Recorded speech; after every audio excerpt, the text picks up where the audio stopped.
अच्छा, कभी ये सोचा है कि कोई बिल्कुल बेकार सी चीज भी लाखों में बिक सकती है? आज हम चलते हैं सीधे मुगल दरबार में, जहां की एक कहानी है। एक ऐसी कहानी जो बताती है कि असली लड़ाई पता है, तलवार से नहीं, दिमाग से जीती जाती है। तो पहेली कुछ ऐसी है कि किसी एकदम ही बेकार चीज को सल्तनत के सबसे ज्यादा चालाक और मक्खीचूस इंसान को कैसे बेचा जाए। देखिए, ये सिर्फ एक मजेदार कहानी नहीं है, ये तो मार्केटिंग का एक जबरदस्त सबक भी है। तो कहानी शुरू होती है बादशाह अकबर की एक चुनौती से। और ये कोई ऐसी वैसी चुनौती नहीं थी। ये एक ऐसी पहेली थी जो लगभग नामुमकिन लगती थी। मतलब इसने पूरे दरबार को चक्कर में डाल दिया था। तो इस दिमागी खेल में खिलाड़ी हैं चार। सबसे पहले खुद बादशाह अकबर, जो अपनी पहेलियों से सबको उलझा देते हैं। फिर हैं उनके महत्वाकांक्षी साले साहब, जिनकी नज़र हमेशा बीरबल की कुर्सी पर रहती है। तीसरे हैं खुद बीरबल, जिनकी अक्लमंदी ही दांव पर लगी है। और चौथे सेठ दमड़ी लाल, एक ऐसा व्यापारी जिसके बारे में कहा जाता था कि उसकी जेब से पैसा निकलवाना नामुमकिन है। और चुनौती क्या थी? कि कोयले की एक पूरी बोरी उसी सेठ दमड़ीलाल को बेचकर दिखाओ। अब काम तो ये बिल्कुल नामुमकिन सा ही था, लेकिन इनाम इनाम था सल्तनत का सबसे बड़ा पद, वजीर की कुर्सी। अकबर के साले साहब के लिए तो ये अपनी काबिलियत साबित करने का सुनहरा मौका था।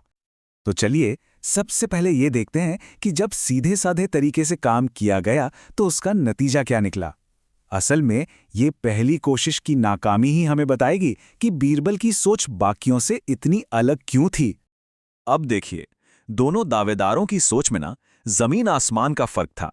एक तरफ अकबर के साले, जिनके लिए कोयला बस एक बेकार सी चीज थी जिसे किसी तरह बेचना था। लेकिन दूसरी तरफ थे बीरबल, और उनके लिए वो कोयला एक कहानी की शुरुआत था, एक ऐसा कच्चा माल जिससे कुछ भी गढ़ा जा सकता था। तो नतीजा क्या हुआ? अरे वही हुआ जिसका डर था। सेठ दमड़ी लाल ने उस कोयले के लिए एक फूटी कौड़ी भी देने से साफ मना कर दिया। साले साहब की जो सीधी साधी रणनीति थी वो बुरी तरह फेल हो गई। बेचारे खाली हाथ लौट आए। और अब मैदान में एंट्री होती है बीरबल की। और अब जो होने वाला था वो कोई बेचने की मामूली तरकीब नहीं थी, बल्कि ये तो साइकोलॉजी यानी मनोविज्ञान का एक मास्टर क्लास था। और बीरबल का जवाब सुनिए जरा। उन्होंने ये नहीं कहा कि मैं पूरी बोरी बेच दूंगा। नहीं, उन्होंने दावा किया कि वो उस कोयले का सिर्फ एक छोटा सा टुकड़ा पूरे 10,000 रुपए में बेचेंगे। अब ये एक ऐसा दावा था कि बादशाह तो क्या, पूरा का पूरा दरबार हैरान रह गया। बीरबल का प्लान एकदम जीनियस था और इसके 4 कदम थे। पहला, भेष बदलना। वो खुद बगदाद के एक अमीर शेख बन गए ताकि लोग उन पर और उनके माल पर भरोसा करें। दूसरा, प्रोडक्ट को ही बदल दिया। उन्होंने कोयले को पीसकर एक चमकीला पाउडर बना दिया और नाम दिया जादुई सुरमा, मतलब प्रोडक्ट ही नया हो गया। तीसरा, एक कहानी गढ़ी। उन्होंने एक कहानी बनाई कि ये सुरमा कोई आम सुरमा नहीं, ये जादुई है। और चौथा और सबसे जरूरी, एक सपना बेचा। ये सपना सीधे सेठ के लालच पर चोट करता था, अपने पुरखों का छिपा हुआ खजाना देखने का सपना। अब आता है कहानी का सबसे मजेदार, सबसे रोमांचक मोड़। बीरबल का आमना सामना होता है सेठ दमड़ी लाल से। और यहाँ बीरबल दिमाग का एक ऐसा जाल बिछाते हैं जिससे बचकर निकल पाना लगभग नामुमकिन था। और बीरबल की मार्केटिंग तो देखिए, काम कर गई। जादुई सुरमे की कहानी आग की तरह पूरे शहर में फैल गई। और जैसा बीरबल ने सोचा था, ये खबर सेठ दमड़ी लाल के कानों तक भी पहुंच ही गई। सेठ का लालच उसे खुद खींचकर बीरबल के जाल तक ले आया।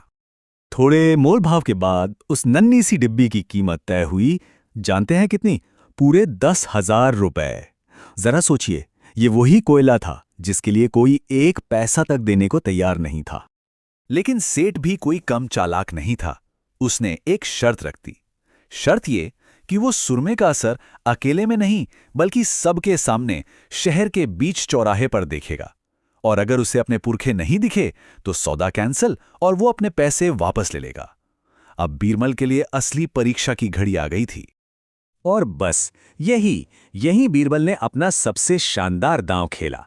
उन्होंने भरी भीड़ में ऊंची आवाज में ऐलान किया कि यह सुरमा अपना असर तभी दिखाएगा अगर सेठ अपने माता पिता की असली संतान है। यह एक ऐसा जाल था जिसने सेठ के लालच को सीधा उसकी इज्जत के सामने लाकर खड़ा कर दिया। तो दिमाग की इस शतरंज की बाजी में आखिरकार जीत किसकी हुई?